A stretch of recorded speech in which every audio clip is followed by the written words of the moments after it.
बिस्मिल्लाहिर्रहमानिर्रहीम। अस्सलाम वालेकुम डियर स्टूडेंट, इस वीडियो में हम क्लास 9 मैथ पंजाब टेक्स्ट की जो नई बुक आई है उसकी एक्सरसाइज 10.1 का क्वेश्चन नंबर 1 से लेके 4 तक मुकम्मल तौर पे सॉल्व करेंगे। अब ये जो चैप्टर है ये इंफॉर्मेशन हैंडलिंग के बारे में है।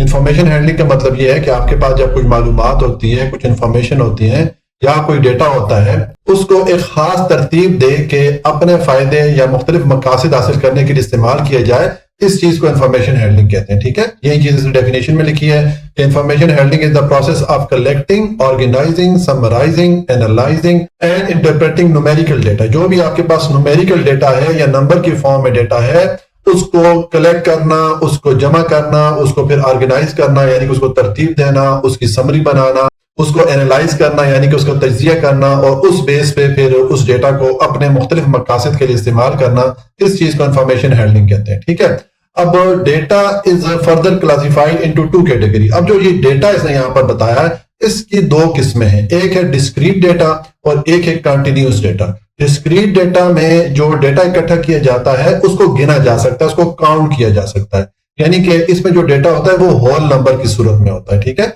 यहाँ पर इसने मिसाल दी है number of books sold by a shopkeeper, कि एक शॉपकीपर या दुकानदार ने जो बुक्स बेची उसका डेटा। अब बुक्स जाहिर है ये होल नंबर की सूरत में है और इसको काउंट किया जा सकता है। मिसाल के तौर पे वो दुकानदार दिन में 2 किताबें, 5 किताबें, 10 किताबें वही बेचेगा। ठीक है, मतलब ऐसा तो हम नहीं कहेंगे कि उसने 1.5 या एक पूरी किताब और एक आधी किताब बेची। ठीक है, तो इस किस्म का डेटा जो है डिस्क्रीट डेटा कहलाता है। और दूसरा है कॉन्टिन्यूस डेटा।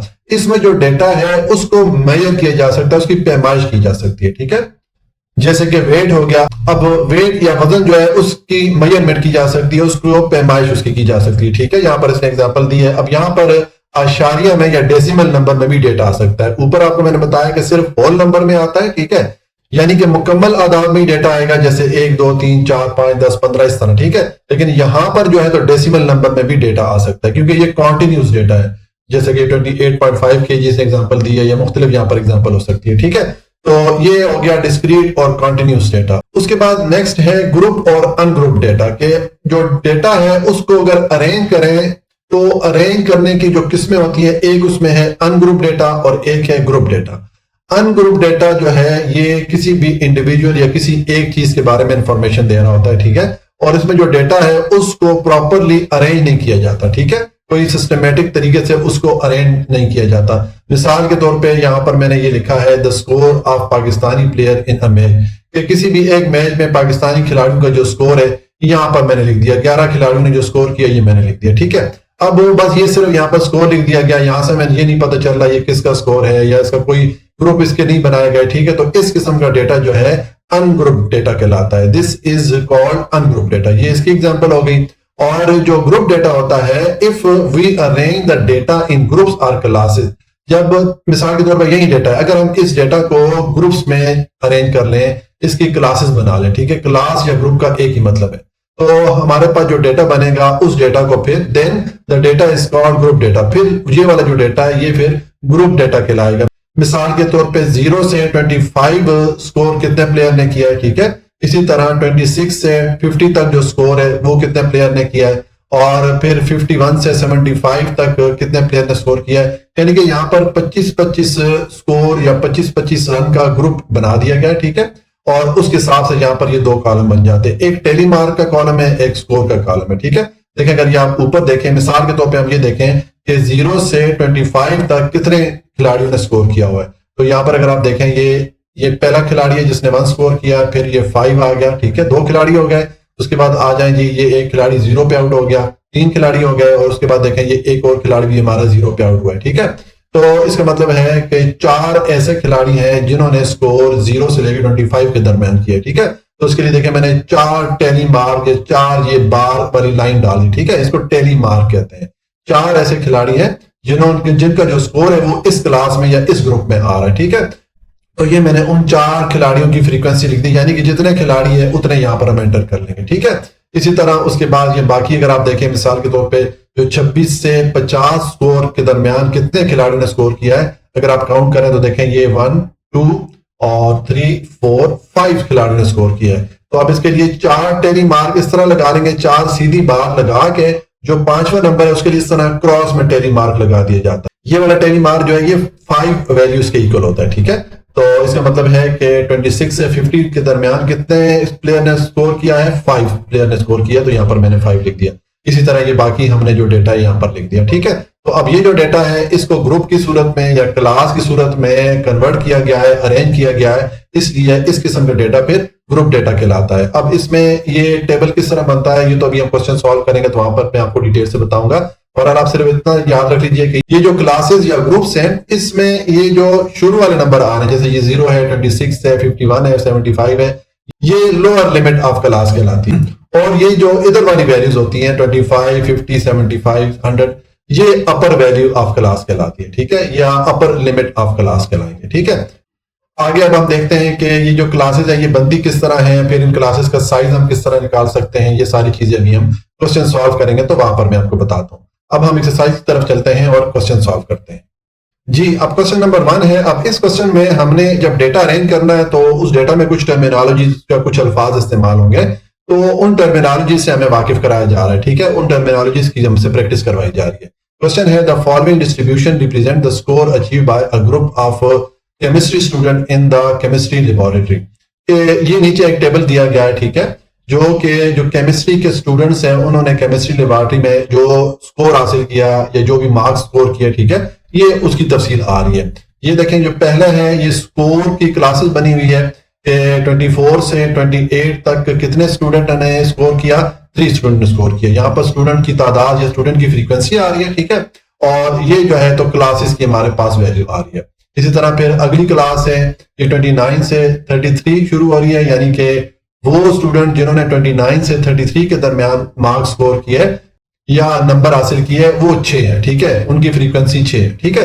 इसी तरह ये बाकी सारी यहाँ पर उसने वैल्यू दी हुई है। अब हम इस टेबल की बेस पे इसने हमसे कुछ क्वेश्चन पूछे, हम उसका आंसर करेंगे। पहला पार्ट है what is the upper limit of the class, last class, ये लास्ट क्लास हमारे पास है, तो इसकी अपर लिमिट कौन सी है, अभी आपको मैंने डेफिनेशन में बताया कि ये जो दूसरी वाली वैल्यू होती है, ठीक है, जिसपे क्लास खत्म हो रही होती है, ये अपर लिमिट कहलाती है, ठीक है। तो हम अपना आंसर लिख लेंगे upper limit of last class is 53। देखें यहाँ पर 53 आ रहा है, ठीक है। उसके बाद पार्ट 2 है what is the lower limit of class. अब ये हमें उसने क्लास बताया इसमें लोअर लिमिट कौन सी है, तो इसमें ये जो 39 है ये वाली वैल्यू लोअर लिमिट वाली वैल्यू हो जाएगी, ठीक है। तो बस सिंपल से इसका आंसर आप लिख लेंगे लोअर लिमिट ऑफ क्लास, ये जो क्लास है इसमें ये 39 लोअर लिमिट है, तो मैंने लिख दिया इस 39, ठीक है। उसके बाद नंबर 3 है what is the mid point of the class. ये हमें क्लास दी गई है, इसका मिड पॉइंट का है, ठीक है। तो देखिए मिड पॉइंट का फार्मूला ये होगा कि ये lower limit plus upper limit, ये दोनों वैल्यू आपस में जमा करके 2 से डिवाइड करें तो हमारे पास मिड पॉइंट की वैल्यू आ जाएगी। आगे क्वेश्चन आएंगे जहां पे कि हमें मिड पॉइंट्स की जरूरत पड़ेगी, ठीक है। तो देखिए यहाँ पर मैंने इसका लिख दिया मिड पॉइंट ऑफ क्लास, ये क्लास है, इसका मिड पॉइंट हमने निकालना है, तो इसकी लोअर लिमिट और अपर लिमिट दोनों को जमा करके 2 से डिवाइड करें 36 आ जाएगा, ये हमारे पास मिड पॉइंट आ जाता है इस क्लास के लिए, ठीक है। उसके बाद नंबर 4 है what are the class frequencies of the classes. ये दो उसने हमें क्लासेस बताई हैं, इनकी हमने फ्रीक्वेंसी बतानी है, ठीक है। तो देखिए ऊपर टेबल में देख लें कि सामने बस जो फ्रीक्वेंसी लिखी होगी, ये क्लास उसने एक बताई है हमें, ठीक है। 29 इसकी लोअर लिमिट है और 33 इसकी अपर लिमिट है, इसके सामने फ्रीक्वेंसी लिखी है 6, ठीक है। जो नंबर ऑफ स्टूडेंट है यही फ्रीक्वेंसी है। इसी तरह उसने फिर दूसरी जो क्लास है इसका पूछा है, इसके सामने फ्रीक्वेंसी है 15, ठीक है। तो बस ये आप सिंपल सा आंसर लिख लेंगे यहाँ पर क्लास फ्रीक्वेंसी ऑफ ये जो क्लास है इसके सामने 6 थी, तो उसका मैंने 6 लिख दिया, and class frequency of class इसके सामने 15 लिखी थी, तो मैंने इस 15 इसके सामने मैंने 15 लिख दिया, ठीक है। और उसके बाद आ जाए जी what is the size of the class limit in the above frequency distribution. ये जो ऊपर टेबल है फ्रीक्वेंसी डिस्ट्रीब्यूशन का, इसमें जो क्लासेस है उनका साइज क्या है, ठीक है। तो साइज देखें, ये जो लोअर लिमिट और अपर लिमिट से अगर आप काउंटिंग शुरू करें, देखें मैं अगर 24 से काउंट शुरू करूंगा तो 24, 25, 26, 27, 28 5 नंबर आ जाते हैं, ठीक है। हमने 24 को शामिल करते हुए काउंट करना है, ठीक है। तो इसका मतलब है कि ये जितनी भी क्लासेस बनी है इनका साइज क्या है, 5 इनका साइज है, क्योंकि इनके लोअर लिमिट और अपर लिमिट में 5 का डिफरेंस आता है, ठीक है। अब जब भी साइज का फाइंड करेंगे तो आपने लोअर लिमिट को काउंटिंग में शामिल करते हुए आगे जाना है, ठीक है। अगर आप 25 से करेंगे तो फिर इसका जो साइज का क्लास 4 आ जाएगा, जो कि गलत हो जाएगा, ठीक है। इसलिए आपने 24 से जब स्टार्ट करेंगे और 5 तक गिनेंगे तो आप 28 पे पहुंच जाएंगे, ठीक है। तो बस आप यहाँ पर अपना आंसर लिख लीजिए, size of class limit is equal to 5 हो गया, ठीक है। और उसके बाद नंबर 6 है in which class or group does minimum number of student fall. अब कौन सी क्लास है जिसमें मिनिमम नंबर या सबसे कम स्टूडेंट आते हैं, तो ज़ाहिर हमने फ्रीक्वेंसी देखनी है जिसकी सबसे कम हो। तो देखें यहाँ पर ये वाला जो पहली वाली क्लास है इसमें फ्रीक्वेंसी सबसे कम है, सिर्फ 3 स्टूडेंट यहाँ पर आ रहे हैं, तो ये वाली क्लास हो जाएगी मिनिमम नंबर ऑफ स्टूडेंट की। तो आप यहाँ पर बस अपना आंसर लिख लीजिए कि उसमें देखें ये पहली वाली क्लास मैंने लिख दी, the class this one contains minimum number of student. ठीक हो गया। उसके बाद नंबर 7 हमें पूछ रहा है कि what is the lower limit of class having 15 as its class frequency, कि वो क्लास जिसकी क्या फ्रीक्वेंसी 15 आ रही है उसकी लोअर लिमिट क्या है। ठीक है, तो देखिए ऊपर आ जाए, ये क्लास है इसकी 15 आ रही है फ्रीक्वेंसी, तो इसकी लोअर लिमिट क्या है 44 है। बस आप यहाँ पर नीचे लिख दें, सिंपल सा है कि lower limit of class having frequency 15 is 44। ठीक हो गया। और लास्ट वाला पार्ट है what is the number of student having score between 24 and 43। अच्छा, अब ऊपर चले जाते हैं, देखें ये देखेंगे 24 से उसने पूछा है 43 तक, यहां तक नंबर ऑफ स्टूडेंट हमने निकालना है या हमने नंबर ऑफ स्टूडेंट मालूम करनी है। ठीक है, तो ये जितने नंबर ऑफ स्टूडेंट या फ्रीक्वेंसी आ रही है इनको आप जमा कर लें। ये 24 से लेकर 43 तक ये आ रहे हैं 3 + 6 + 12 + 23, इन सबको आप ऐड कर लें। तो ये मैंने लिख दिया number of student having score between 24 and 43। इन चारों को मैंने जमा किया तो 44 स्टूडेंट है जिनका जो स्कोर है वो 24 से 43 के दरमियान आ रहा है। ठीक है, तो इस तरह ये हमारा जो क्वेश्चन नंबर 1 है ये कंप्लीट हो जाता है। क्वेश्चन नंबर 2 है for a school staff the following expenditure rupees in 100 are required for the repair of chair. ये नीचे हमें चेयर या कुर्सियों की मुरम्मत के लिए जो अमाउंट या खर्चा चाहिए, ठीक है, उसकी डिटेल दे दी गई है, एक स्कूल का डेटा में दिया गया है। ठीक है, हमने क्या करना है, prepare a frequency distribution by tally bar method. तो हमने इस डेटा को ऑर्गेनाइज करना है और इसको हमने फ्रीक्वेंसी डिस्ट्रीब्यूशन टेबल की सूरत में लिखना है टेलीबार मेथड को यूज करते हुए। ये भी आपको बताता हूं मैं, using 3 as the size of class limit. और हमने जो यहाँ पर क्लासेस बनानी है या ग्रुप बनाने हैं उनका साइज 3 होना चाहिए, 3 होना चाहिए। ठीक है, and also write down what are the frequencies of the last 3 classes. और जब इस डेटा की हम क्लासेस बना लेंगे तो हमने आखिरी जो 3 क्लासेस या 3 ग्रुप्स होंगे उनमें जो फ्रीक्वेंसीज आएंगी वो फ्रीक्वेंसीज भी हमने बतानी है। ठीक है, तो देखें इसका सोल्यूशन है, हम जब भी हमें ये फ्रीक्वेंसी डिस्ट्रीब्यूशन टेबल का कहा जाएगा इसमें आपने सबसे पहले देखना है कि सबसे जो छोटी वैल्यू है वो कौन सी है। ठीक है, पूरा डेटा को आपने सर्च करना है, आपने देखना है कि सबसे छोटी वैल्यू कौन सी है।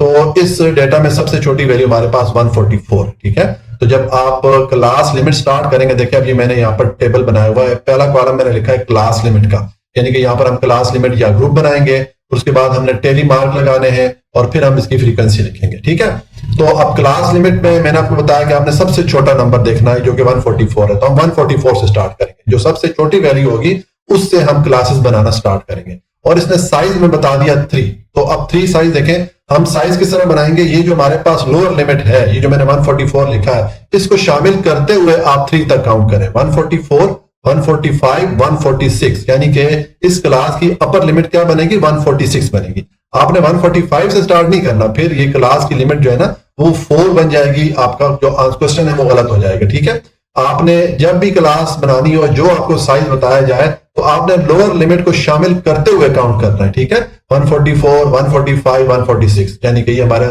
इस क्लास का साइज हो गया 3। ठीक है, उसके बाद नेक्स्ट क्लास आप स्टार्ट करें 147 से, ये 146 पे खत्म हो रही है, तो नेक्स्ट क्लास हमारी 147 से स्टार्ट होगी। अब 147 को शामिल करते हुए 3 गिन लें, 147, 148, 149, तो ये 149 तक चलेगी। ठीक है, इसी तरह अब नेक्स्ट 150 से स्टार्ट हो रही है और उसके बाद ये 152 तक चली जाती है। इस तरह आपने इसको लेके जाना है, कहां तक लेके जाना है, इस डेटा में जो सबसे बड़ी वैल्यू देखिए ये 167, ये वाली जो वैल्यू है ये कवर होनी चाहिए। ठीक है, तो अब देखें ये हमारा जो है, अगर हम 165 से 167 तक क्लास लिखें तो हमारी जो बड़ी वैल्यू है ये भी कवर हो जाती है। ठीक है, हमने सबसे छोटी वैल्यू तक से शुरू किया और हम सबसे बड़ी वैल्यू तक ले गए। ठीक है, बास केसेस में हमें जो लास्ट क्लास है उसको जब बनाएंगे तो उसमें हो सकता है जो हमारी बड़ी वैल्यू से थोड़ी सी क्लास आगे चली जाए। ठीक है, लेकिन हमारी जो बड़ी वैल्यू उसमें आनी चाहिए। ठीक है, तो ये हमने क्लास लिमिट या जो डेटा में दिया गया था उसके ग्रुप्स बना लिए और इसका साइज हमने 3 रखा, जैसे कि हमें क्वेश्चन में कहा गया था। अब नेक्स्ट हमें ये टेली मार्क्स लगाने, जैसे उसने कहा है कि ये फ्रीक्वेंसी डिस्ट्रीब्यूशन टेबल आपने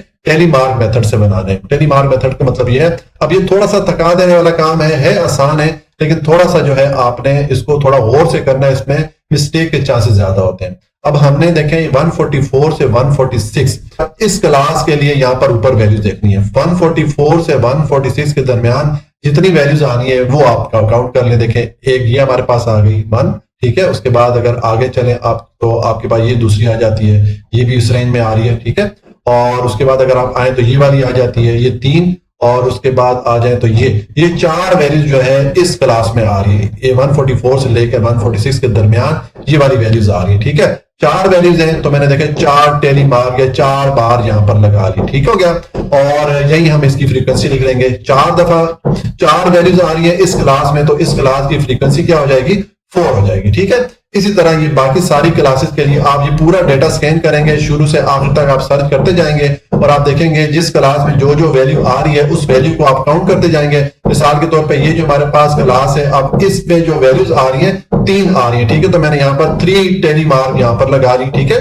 और इसके सामने फ्रीक्वेंसी मैंने 3 लिखी क्योंकि इस क्लास में 3 वैल्यूज आ रही है, ठीक है। इसी तरह अब ये वाली जो क्लास है इसमें जो टोटल नंबर ऑफ वैल्यूज है 7 आ रही है, ठीक है।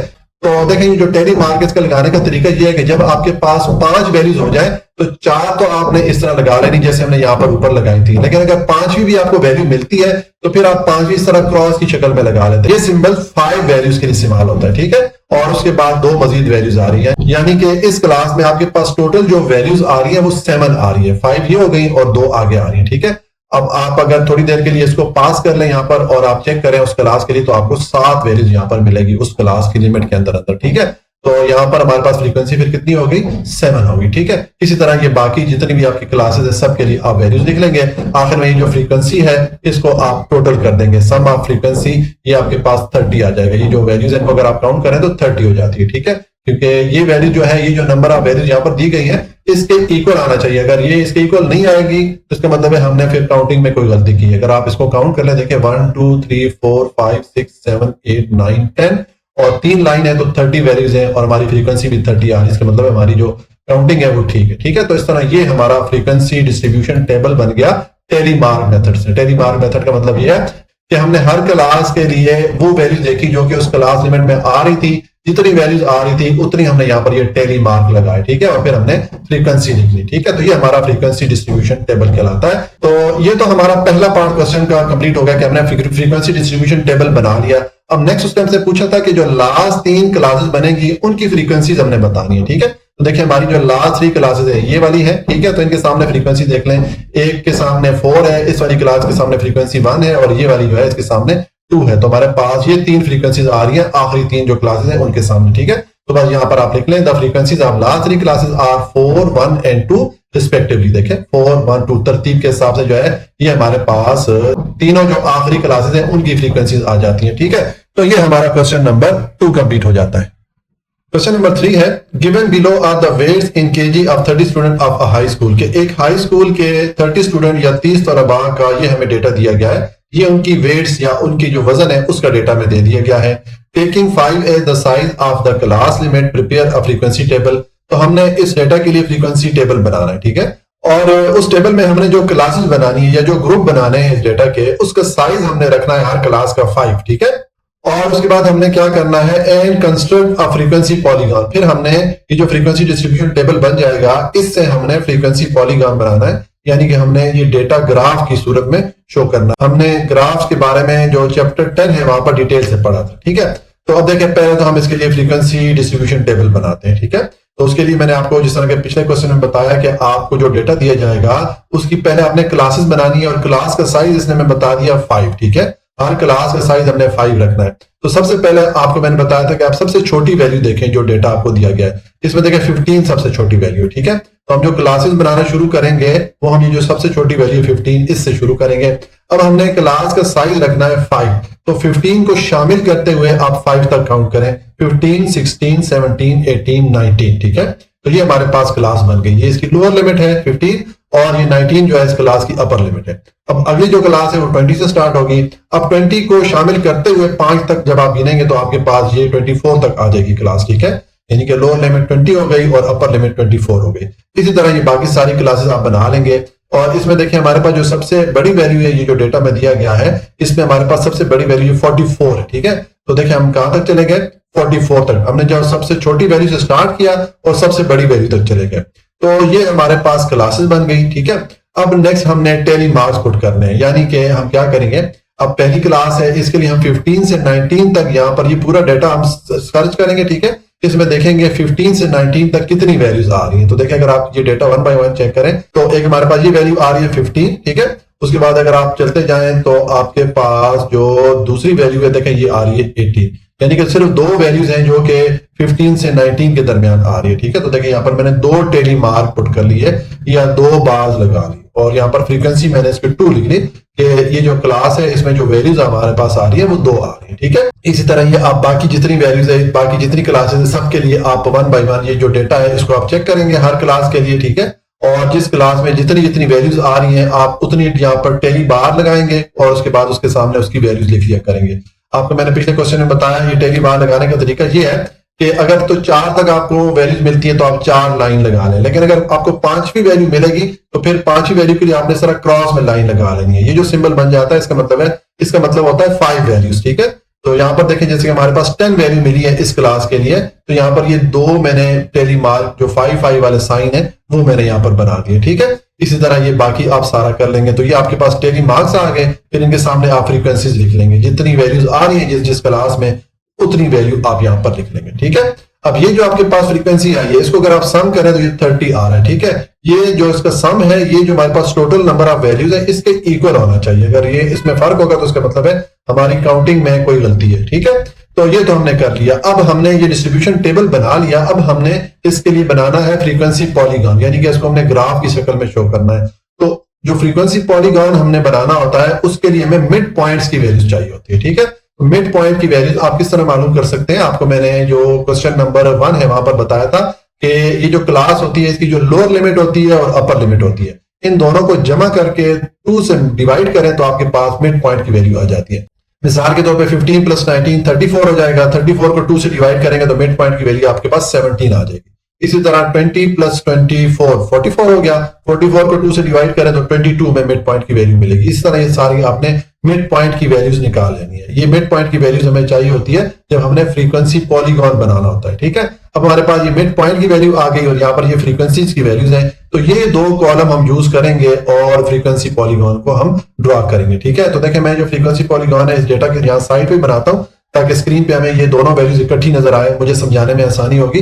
बहरहाल आपके पास पेज बजाय इतनी स्पेस नहीं होगी तो आप ऊपर ये फ्रीक्वेंसी टेबल बना लें, नीचे आप फिर ये फ्रीक्वेंसी पॉलीगॉन बना लीजिएगा, ठीक है। तो देखें ये मैं फ्रीक्वेंसी पॉलीगॉन यहाँ पे मैंने बना ली है। इसमें ये एक्स एक्सिस के साथ हमने जो मिड पॉइंट की वैल्यू है जो कि वेट या वजन को शो कर रही है, ठीक है, तो ये वैल्यू मैं शो कर रहा हूं, और वाई एक्सिस के साथ में जो फ्रीक्वेंसीज हैं या नंबर ऑफ स्टूडेंट्स है वो मैं शो कर रहा हूं, ठीक है। अब जो एक्स एक्सिस है इसको मैंने 5 नंबर के यूनिट से डिवाइड कर लिया, ठीक है। कहां तक इसको मैं लेके गया हूं, देखिए 47 तक ले गया हूं, क्योंकि मेरे पास जो सबसे बड़ी वैल्यू है वो 42 है, तो मैंने इसलिए इसको 47 तक ले गया ताकि ये सारी वैल्यू जो मिड पॉइंट वाली है ये इस एक्स एक्सिस पे कवर हो जाए, ठीक है। इसी तरह ये मैं इस एक्स एक्सिस पे दिखा सकूं, और इसी तरह वाई एक्सिस की जो नंबरिंग है ये मैंने 12 तक कर ली है, 2 यूनिट के डिफरेंस से मैंने इसकी 12 तक नंबरिंग कर लिया, क्योंकि फ्रीक्वेंसी की जो बड़ी वैल्यू मेरे पास 10 है तो ये सारी वैल्यूज हम यहाँ पर इस वाई एक्सिस पे शो कर सकते हैं। अब आप देखें पहली हमारे पास जो पॉइंट बन रहा है फ्रीक्वेंसी हमारे पास 2 है और मिड पॉइंट 17 है, इसके लिए आप यहाँ पर डॉट लगाएंगे, ठीक है। तो आप मिड पॉइंट के लिए आप एक्स एक्सिस पे आएंगे, ये 17 है, इसकी बिल्कुल सीध में ऊपर जाए, ये आपकी फ्रीक्वेंसी की वैल्यू 2 है, तो यहां पर आपने डॉट लगा देना। ये आपका मिड पॉइंट या एक्स एक्सिस 17 हो गया और फ्रीक्वेंसी या वाई एक्सिस 2 हो गया, ठीक है। उसके बाद अगला पॉइंट है फ्रीक्वेंसी 3 है और मिड पॉइंट की वैल्यू 22 है, ठीक है। तो आप इधर आए एक्स एक्सिस पे, ये आपका मिड पॉइंट की वैल्यू 22 है। यहाँ पर बेशक आप स्केल रख लें तो ज्यादा बेहतर है, बिल्कुल इसकी सीध में स्केल रखें, और फ्रीक्वेंसी की वैल्यू देखें ये 2 और 4 के दरमियान 3 होगी, तो इस डायरेक्शन में आप आएंगे तो ये पॉइंट हो गया, फ्रीक्वेंसी की वैल्यू हो गई 3 और मिड पॉइंट की वैल्यू हो गई 22। इसको यहां पर आप डॉट लगा दें, इस जगह को आपने मार्क कर लेना है। इसी तरह ये बाकी सारे डॉट आप लगा के इनको जब आप इस तरह आपस में स्ट्रेट लाइन से मिलाएंगे, ये 2 डॉट मैंने स्ट्रेट लाइन से मिलाए, फिर इन दोनों को मैंने स्ट्रेट लाइन से मिलाया, इस तरह ये सबको बारी बारी आपस में मैंने जब कनेक्ट किया, आपस में मिलाया, तो ये मेरे पास फ्रीक्वेंसी पॉलीगॉन बन जाती है। लेकिन इसको हमने क्लोज करना होता है, देखें ये एक्स एक्सिस के साथ इसको हमने यहाँ पर जोड़ना होता है। तो उसके लिए मैंने ये किया है कि हमारी जो वैल्यू स्टार्ट हो रही थी 17, ठीक है,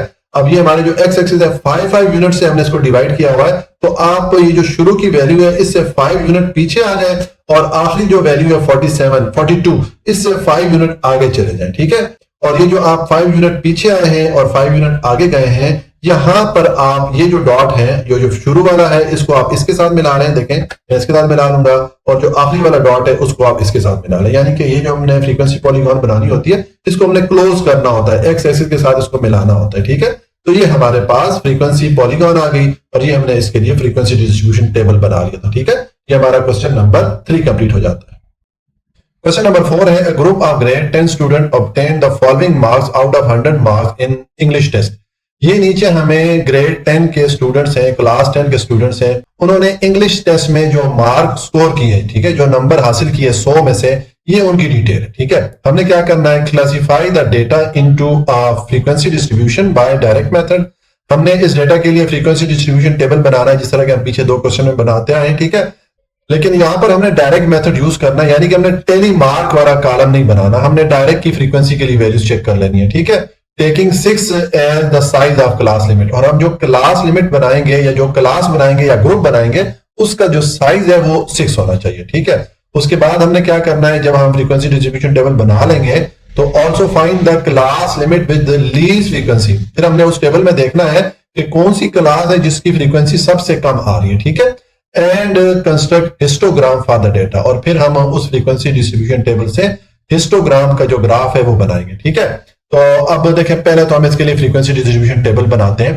तो इसका देखें, ये नीचे हमारा जो टेबल है, ये फ्रीक्वेंसी डिस्ट्रीब्यूशन टेबल है। इसमें देखें मैंने टेली मार्क्स वाला कॉलम बना लिया, उसने कहा था कि डायरेक्ट मेथड से बनाना है, तो आप बेशक अगर ये वाला कॉलम नहीं बनाना चाहते, आप ना बनाएं, आप डायरेक्ट ये फ्रीक्वेंसीज की वैल्यू डेटा से उठा सकते हैं। ठीक है, अब पहले हम क्लास लिमिट या क्लासेस बनाएंगे, तो आपको मैंने बताया कि उसके लिए आप डेटा को चेक करें, इसमें जो सबसे छोटी वैल्यू है वहां से हम जो क्लास अपनी बनाएंगे। ठीक है, स्टार्ट करना शुरू करेंगे। तो हमारे पास सबसे छोटी वैल्यू 33 है। ठीक है, तो देखिए मेरी जो क्लास है 33 से स्टार्ट हो रही है, और उसने हमें साइज बताया है क्लास का 6। ठीक है, तो मैंने आपको बताया कि आपने जो उस वैल्यू से स्टार्ट की है क्लास को, उस वैल्यू को शामिल करते हुए अब आप जो है 6 तक काउंट करें। 33, 34, 35, 36, 37, 38। जब आप 33 को शामिल करते हुए 6 तक काउंट करेंगे तो आप 38 तक चले जाएंगे। तो ये आपके पास पहली क्लास बन गई। ये क्लास की लोअर लिमिट हो गई और ये क्लास की अपर लिमिट हो गई। ठीक है, अब नेक्स्ट क्लास आप स्टार्ट करेंगे, ये 38 पे खत्म हुई है पिछली वाली क्लास, तो नेक्स्ट स्टार्ट हो जाएगी 39 से।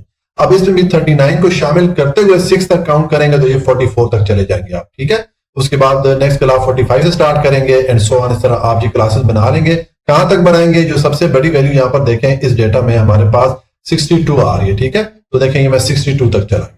ठीक है, इस तरह ये हमारी जो क्लासेस बनी है इसमें छोटी वैल्यू से लेके जो उस डेटा में बड़ी वैल्यू है, सारी वैल्यू इसमें आ जाती है। ठीक है, उसके बाद टेली मार्क वाला कॉलम आप बेशक ना बनाए। टेली मार्क वाला कॉलम क्या होता है कि हम ये हर क्लास के लिए वैल्यूज चेक करते हैं। ये जो हमारे पास डेटा होता है, अब मिसाल के तौर पर पहली हमारे पास क्लास है 33 से शुरू और ये 38 तक, तो हम 33 से 38 तक यहाँ पर वैल्यूज देखेंगे कि कितनी वैल्यूज आ रही हैं। तो अगर आप इस पूरे डेटा को चेक करें तो सिर्फ ये 33 एक वैल्यू आ रही है। ठीक है, बाकी सारी वैल्यूज 38 से बड़ी हैं। तो इसका मतलब है कि ये जो हमारे पास क्लास है इसमें सिर्फ एक वैल्यू आ रही है, तो मैंने एक टेली बार यहाँ पर लगा लिया, टेली मार्क लगा लिया। ठीक है, आपने ये कॉलम नहीं बनाना ना बनाए, मैं सिर्फ जो है आपकी प्रैक्टिस के लिए मैंने इसको शामिल कर दिया। ठीक है, और जाहिर फिर फ्रीक्वेंसी भी हमारे पास 1 होगी क्योंकि एक ही वैल्यू आ रही है इस क्लास में। ठीक है, आप डायरेक्ट ये फ्रीक्वेंसी 1 लिख दें। इसी तरह अब नेक्स्ट क्लास के लिए आप चेक करेंगे 39 से 44 के लिए आप ये सारी वैल्यूज चेक करेंगे और देखेंगे कि 39 से 44 के दरमियान कितनी वैल्यूज आ रही है। जितनी वैल्यूज आएंगी वो नंबर आप यहां पर लिख लेंगे। मिसाल के तौर पे ये जो हमारे पास क्लास है इसमें टोटल 6 वैल्यूज आ रही है। अगर आप इस यहाँ पर थोड़ी सी देर के लिए वीडियो को पास कर लें और आप 39 से 44 के दरमियान वैल्यूज काउंट करेंगे तो आपको 6 वैल्यूज मिलेंगी। ठीक है, तो इसकी फ्रीक्वेंसी हमारी 6 होगी। इसी तरह ये बाकी क्लासेस के लिए आप फ्रीक्वेंसी लिख लेंगे। ठीक है, और इस फ्रीक्वेंसी को अगर आप टोटल करें तो हमें 32 मिलता है। जो सम है फ्रीक्वेंसी का वो 32 मिलता है, यानी कि ये जो टोटल वैल्यूज है ये 32 है। अगर हमारा ये जो फ्रीक्वेंसी का सम या टोटल आ रहा है उसमें और ये नंबर ऑफ वैल्यूज में फर्क होगा तो उसका मतलब हमने कुछ गलत काउंटिंग की है। ठीक है, अगर आप ये सारी वैल्यूज काउंट करेंगे तो ये 32 है। ठीक है, तो ये हमारे पास फ्रीक्वेंसी की वैल्यूज भी आ गई है। ये हमारा फ्रीक्वेंसी डिस्ट्रीब्यूशन टेबल तो बन गया। ठीक है, नेक्स्ट उस टाइम से पूछा था कि हमने बताना है find the class limit with least frequency. हमने वो वाली क्लास बतानी है जिसकी फ्रीक्वेंसी सबसे कम है। देखिए ये पहली वाली जो क्लास है इसकी फ्रीक्वेंसी 1 है, ये सबसे कम आ रही है, तो बस आप ये नीचे लिख लें यहाँ पर इस फ्रीक्वेंसी डिस्ट्रीब्यूशन टेबल के साथ क्लास लिमिट, ये वाली जो क्लास लिमिट है is with the least frequency of frequency की वैल्यू हमारे पास क्या है 1 है। ठीक है, तो ये वाला पार्ट हो गया। अब नेक्स्ट उसने हमसे कहा है कि ये जो फ्रीक्वेंसी डिस्ट्रीब्यूशन टेबल आपने बनाया है इसके लिए आप हिस्टोग्राम बनाएं, इसको हमने ग्राफ की सूरत में दिखाना है। तो हिस्टोग्राम बनाने के लिए ये जो हमारे पास क्लास लिमिट है, इनकी हमें क्लास बाउंड्रीज बनानी पड़ती है। मैंने क्लास बाउंड्री को शॉर्ट करके लिखा है CB करके, ठीक है। क्लास बाउंड्री हम किस लिए बनाते हैं, देखें अब हमारे पास अगर किसी स्टूडेंट के मार्क्स 38.5 है तो वो हम किस तरह शो करेंगे, क्योंकि यहाँ पर देखें ये 38 पे खत्म हो रहा है और ये 39 पे शुरू हो रहा है, तो 38.5 जो वैल्यू आ रही है वो कवर नहीं हो रही, ठीक है। उसके लिए हमें ये जो क्लास लिमिट होती है, ये जो क्लासेस होती हैं, इनकी हमें क्लास बाउंड्रीज बनाना पड़ती है, ठीक है। तो क्लास बाउंड्री आप किस तरह बनाएंगे, ये जितनी भी क्लासेस है इनकी जो लोअर लिमिट की वैल्यूज आ रही है, इन सब में आपने 0.5 माइनस कर देना है, और ये जो अपर लिमिट की वैल्यूज है इन सब में आपने 0.5 प्लस कर देना है, ठीक है। तो यहाँ पर मैंने यही काम किया, देखिए ये यहाँ पर ये जो लोअर लिमिट की जितनी वैल्यूज थी सब में मैंने 0.5 माइनस किया, ये जितनी हमारे पास वैल्यूज, ठीक है, और ये अपर लिमिट की वैल्यूज मैंने 0.5 सब में प्लस कर दिया, ठीक है। तो ये हमारे पास क्लास बाउंड्रीज आ गई है। हमें जो हिस्टोग्राम है उसके लिए क्लास बाउंड्रीज और फ्रीक्वेंसी ये दो कॉलम चाहिए होते हैं, ठीक है। जिस तरह हमने फ्रीक्वेंसी पॉलीगॉन बनाया तो उसके लिए हमने मिड पॉइंट मालूम किए थे, यहाँ पर हमें क्लास बाउंड्रीज मालूम करना पड़ती है पहले। अब हम इसके लिए हिस्टोग्राम बनाते हैं। तो देखें हिस्टोग्राम जो है, जो ग्राफ बनता है वो इस तरह ये बार की शक्ल में बनता है, जिस तरह के ये बार है, ठीक है। जो फ्रीक्वेंसी पॉलीगॉन था वो उसमें हमने लाइन लगाई थी, मुख्तलिफ डॉट्स को आपस में मिला के लाइन की सूरत में वो बनी थी, ठीक है। यहाँ पर ये बार की सूरत में बनती है। तो अब इसमें ये जो क्लास बाउंड्रीज है इनको हम एक्स एक्सिस के अलोंग शो करेंगे। ये हमारा एक्स एक्सिस है, इसको हमने 6 नंबर के यूनिट से डिवाइड किया हुआ है, क्योंकि देखिए हमारे पास जो क्लास बाउंड्री शुरू कहां से, और ये 32.5 से शुरू हो रही है और उसके बाद 38.5 पे खत्म हो रही है। उसके बाद देखें ये जो अपर क्लास बाउंड्री जितनी आ रही है ये आप लिख लें, मैंने 38.5 लिखा ना, उसके बाद ये 44.5 से लेकर 62.5 तक आप ये वाली नंबरिंग यहाँ पर कर लें, ठीक है। तो ये हमने ये जो एक्स एक्सिस पे नंबरिंग कर ली है और हमने इसको 6 नंबर के यूनिट से डिवाइड कर लिया, ठीक है। और ये वाई एक्सिस के अलोंग हम इस फ्रीक्वेंसी को शो करेंगे, उसके लिए मैंने वाई एक्सिस को 2 नंबर के यूनिट से डिवाइड कर लिया, ठीक है। यहाँ पर हमारी फ्रीक्वेंसी आएगी और इसमें देखें मैंने मैक्सिमम 16 तक नंबरिंग कर ली, क्योंकि अगर आप फ्रीक्वेंसी के देखें तो उसमें सबसे बड़ी वैल्यू हमारे पास 15 है। इसका मतलब ये सारी वैल्यूज यहाँ पर वाई एक्सिस पे हम कवर कर लेंगे या इनको हम शो कर सकेंगे, ठीक है। अब देखें हम ये पहली जो हमारे पास 2 वैल्यूज आ रही है, फ्रीक्वेंसी 1 है और क्लास बाउंड्री ये आ रही है, ठीक है। तो हम क्लास बाउंड्री के लिए पहले यहाँ पर मार्किंग करेंगे, ये 32.5 से शुरू होकर 38.5 पे खत्म हो रही है, ठीक है। तो ये 32.5 से आप इस तरह वर्टिकल बार ऊपर की तरफ लगा लेंगे। कहां तक आप लगाएंगे, आपने फ्रीक्वेंसी की वैल्यू देखनी है, फ्रीक्वेंसी की वैल्यू 1 है, तो देखें ये 0 और 2 के दरमियान 1 है, बिल्कुल इसकी रेंज तक मैंने ये लाइन लगाई, ठीक है। और इसी तरह फिर ये 38.5 से भी आप उतनी ही हाइट वाली लाइन लगा लेंगे जितनी आपने ये लगाई है, और इन दोनों लाइन को आपस में इस तरह मिला लेंगे जैसे कि हमने 2 दीवारों के ऊपर छत डाल दी हो, ठीक है। समझे, ये हमने काम कर लिया। तो ये हमारे पास ये जो पहली वाली वैल्यूज है इसके लिए हमने हिस्टोग्राम को ड्रॉ कर लिया। अब दूसरी वाली वैल्यूज है, इसमें फ्रीक्वेंसी की वैल्यू 6 है और स्टार्टिंग वैल्यू 38.5 है, ठीक है। तो हम ये 38.5 यहां से ऊपर जाएंगे, कहां तक जाएंगे, फ्रीक्वेंसी की वैल्यू हमारे पास 6 है, यहां तक आ गए, ठीक है। और इसमें जो अपर लिमिट है क्लास बाउंड्री की 44.5 है, तो हम ये 44.5 से ऊपर आएंगे, जितनी लाइन हमने ये लगाई है उतनी लगा के इनको भी हम इस तरह हॉरिजॉन्टल लाइन से जोड़ लेंगे। ये जो लाइन है ये इस फ्रीक्वेंसी जो 6 आ रही है इसकी रेंज में है, ठीक है। तो ये हमारे पास ये जो दूसरी वाली वैल्यूज है इनके लिए हमने हिस्टोग्राम को ड्रॉ कर लिया। इसी तरह ये बाकी जितनी आपके पास वैल्यूज है सबके लिए आप इस तरह हिस्टोग्राम ड्रॉ कर लेंगे, तो आपके पास जो ये फ्रीक्वेंसी डिस्ट्रीब्यूशन टेबल है उसके लिए हिस्टोग्राम आ जाएगा, ठीक है। हिस्टोग्राम बनाने के लिए आपको क्लास बाउंड्रीज मालूम करना पड़ती हैं और फ्रीक्वेंसी पॉलीगॉन जो कि हमने पिछले क्वेश्चन में बनाया था उसके लिए आपको ये जो क्लास लिमिट होती है इनका मिड पॉइंट मालूम करना पड़ता है, ठीक है। तो ये हमारा क्वेश्चन नंबर 4 कंप्लीट हो गया। अच्छा, ये मैंने आपको समझाने के लिए जो पॉलीगॉन है मैंने इस फ्रीक्वेंसी डिस्ट्रीब्यूशन टेबल के साथ ही बना दिया ताकि स्क्रीन पे ये दोनों वैल्यूज नजर आएंगी तो मुझे समझाने में आसानी होती है और आपको समझने में आसानी होती है, ठीक है। लेकिन जाहिर है आपके पास रजिस्टर में इतनी स्पेस नहीं होगी, तो आपने पहले ये फ्रीक्वेंसी डिस्ट्रीब्यूशन टेबल बना लेना है, फिर आपने ये वाला पार्ट लिख लेना है, ठीक है, और फिर आपने ये हिस्टोग्राम को ड्रॉ करना है, ठीक है। तो इस तरह ये हमारा क्वेश्चन नंबर 4 कंप्लीट हो गया। अगर कोई भी पॉइंट आपको समझ में नहीं आया हो तो आप कमेंट में पूछ लीजिएगा। वीडियो को लाइक, सब्सक्राइब और शेयर जरूर कर लीजिएगा। हमेशा खुश रहें, मुस्कुराते रहें। अल्लाह की अमान में।